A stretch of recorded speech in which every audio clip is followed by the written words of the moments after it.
Assalamualaikum warahmatullahi wabarakatuh. Selamat datang di channel Lari Kreatif, channel inspiratif, edukatif, dan sedikit tidak bermanfaat. Oke, kita akan yapping lagi mengenai kondisi Indonesia ataupun dunia pada saat ini, geopolitik dunia semakin memanas, yang dimana Timur Tengah saat ini tuh dia ambang perang gitu ya, ambang perang besar dan berkepanjangan, dan ini juga membuat impact kepada Indonesia sangat luar biasa.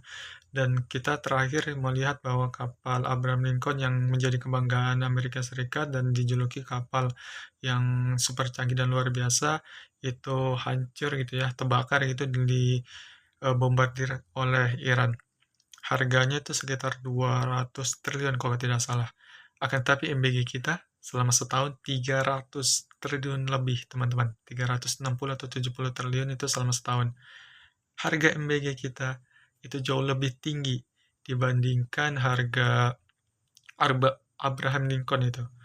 Kalau MBG kita itu diberikan untuk kapal induk, kita juga sudah punya satu kapal induk dan banyak pesawat tempur gitu ya.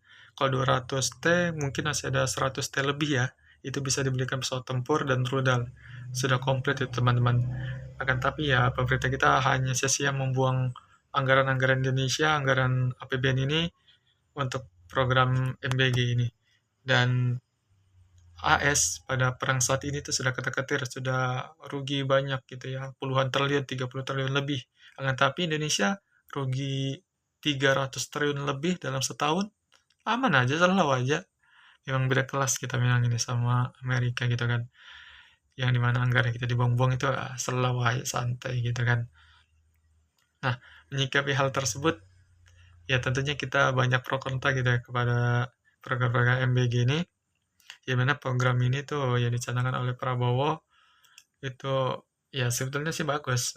Akan tapi impact secara panjangnya itu tidak ada. Jadi pembangunan karakter masyarakat Indonesia atau anak bangsa Indonesia itu bukan hanya dari supply gizi saja, akan tetapi dari supply ataupun kualitas pendidikannya. Kita dari dulu menggunakan sistem pendidikan yang comot-comot aja, yang dimana ketika kita melihat suatu negara menggunakan sistem pendidikan yang sangat bagus dan diakui dunia, kita comot, kita ambil, kita tiru, dan kita terapkan di Indonesia. Dan setiap ganti menteri, maka ganti juga sistem pendidikan di Indonesia. Maka hal tersebut juga yang membuat sistem pendidikan Indonesia jauh sangat tertinggal dengan negara Eropa, yang dimana sekitar ya 150 tahun lah tinggalan kalau Indonesia ingin mengejar pendidikan seperti pendidikan yang ada di Eropa.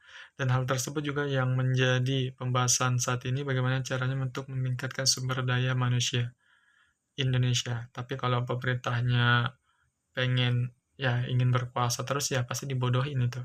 Anak-anak ataupun sumber daya manusia itu dibikin bodoh agar mereka bisa terus berkuasa. Nah, semoga itu tidak terjadi ya di negara kita. Dan kita tahu, kita kita bisa lihat gitu ya perbedaan antara Finlandia misalnya dengan ya Korea lah. Dari Finlandia itu sistem belajarnya santai, sekitar ya 4 jam aja lah kuliah, kuliah ataupun sekolah gitu kan 4 jam, sisanya ya bermain ataupun ya belajar di luar atau bagaimana. Coba lihat di Korea, pressure cooker banget, sekolah dari pagi sampai malam, kemudian pagi lagi sampai malam, sama dengan di Cina.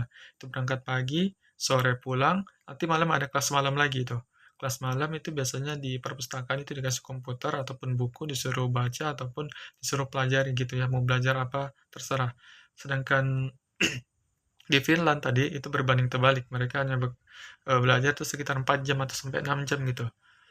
Sangat berbanding terbalik ya, karena kualitas eh, sumber daya manusia ataupun mindset orang-orang Eropa kayak Finlandia itu sudah tinggi, IQ-nya juga sudah tinggi. Akan tetapi di Korea itu membentuk gitu ya, masyarakat yang lebih ataupun generasi bangsa yang lebih maju, yang lebih kompeten, yang lebih pintar lagi, itu mereka harus membutuhkan pressure cooker banget untuk mencetak. Nah, Indonesia itu kita harus banyak ya. Kalau Indonesia nih kita harus melihat berbagai macam eh, aspek gitu, mulai dari aspek sistem, kemudian sarana prasarana penunjang pendidikan, dan aspek gurunya, keilmuan dari gurunya.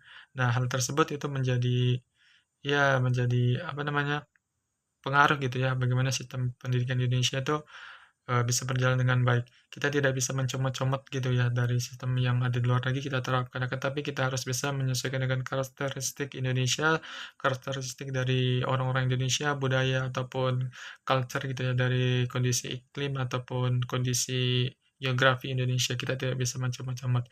Sehingga pesan dari kami sebagai masyarakat Indonesia kepada pemerintah, tolong untuk pendidikan Indonesia lebih perlu diperhatikan dan bukan hanya makan bergizi saja, akan tapi sistemnya, gurunya, infrastrukturnya itu harus perlu diperbaiki. Kita tidak bisa menjadi patokan suatu wilayah ataupun kota itu kalau misal pendidikan sudah baik, maka, Indonesia sudah berhasil. Tidak, kita akan tetapi itu harus bisa melihat 3T, daerah-daerah 3T tertinggal itu kan, yang jauh-jauh di sana itu harus kita perhatikan juga, karena mereka juga menjadi penopang generasi bangsa Indonesia.